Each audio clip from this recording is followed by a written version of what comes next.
Hello viewers, আসসালামু আলাইকুম। আশা করি সকলে ভালো আছেন। আজকে আমি আপনাদের যে বিষয়টি নিয়ে আলোচনা করব, আপনারা এই সোশ্যাল মিডিয়ার যুগে সবাই ফেসবুক ইউজ করেন এবং অনেকেরই পেজ আছে, প্রোফাইল তো অবশ্যই আছে। তো আপনারা যে ভিডিওগুলো আপলোড করেন সেগুলো আপনাদের যদি অন্যের ভিডিও হয়, যদি কপিরাইট করে আপনারা আপলোড করেন, তাহলে ভিডিওগুলোর মধ্যে অনেক ভিডিওর মধ্যে সমস্যা চলে আসে। ফলে কি হয়, আপনার মনিটাইজেশন পান না।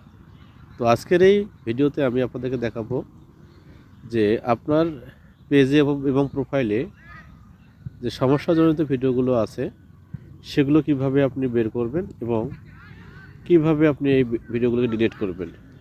তো শেষ পর্যন্ত ভিডিওটা অবশ্যই দেখবেন। আর যদি এই ভিডিওটি দেখে আপনার কোনো উপকারে আসে, অবশ্যই আমার চ্যানেলটিকে সাবস্ক্রাইব করবেন। তো চলুন মূল আলোচনায় যাই। ভিউয়ার্স, প্রথমে আপনার ফেসবুক যে অ্যাপসটি রয়েছে, অফিসিয়াল অ্যাপসটা, সেটা আপনি অন করে নেবেন।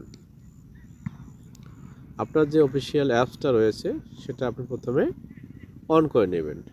অন করার পর দেখবেন যে আপনার ফোনের উপরে ডান সাইডে দেখবেন যে আপনার লোগো থাকতে পারে, সেখানে ট্রি লাইন থাকতে পারে, সেখানে আপনার ছবি থাকতে পারে। তো সেখানে আপনাকে ট্যাপ করে দেবেন। ট্যাপ করার পরে আপনি দেখেন যে আপনার নিচে দেখবেন, স্ক্রল ডাউন করে নিচে যে হেল্প অ্যান্ড সাপোর্ট, এই অপশানটিতে আপনি ট্যাপ করে দেবেন। এরপরে কি করবেন, যে এখানে কিন্তু অনেকগুলো অপশান চলে যাচ্ছে, দেখেন হেল্প অ্যান্ড সাপোর্টের মধ্যে। এর মধ্যে আপনি করবেন কি, সাপোর্ট ইনবক্স নামে যে অপশানটা আছে সেখানে আপনি ট্যাপ করে দেবেন। কিছুক্ষণ লোডিং নেবে। এরপর দেখবেন দুটো অপশান চলে আসছে, রিপোর্টস অ্যান্ড আদার্স, আর একটা আছে ইওর অ্যালার্টস। এই ইওর অ্যালার্টসে আপনি ট্যাপ করে দেবেন। এখন দেখেন আমার এখানে বেশ কয়েকটা ভিডিও কিন্তু কপিরাইট চলে এসেছে। তো এই কপিরাইট ভিডিওগুলো আপনি কীভাবে ডিলিট করবো? এখন আপনি করবেন কি, এই ভিডিওটার উপরে টাচ করে দেবেন। টাচ করার পরে সি ডিটেলস যে অপশনটা আছে সেখানে টাচ করে দেবেন।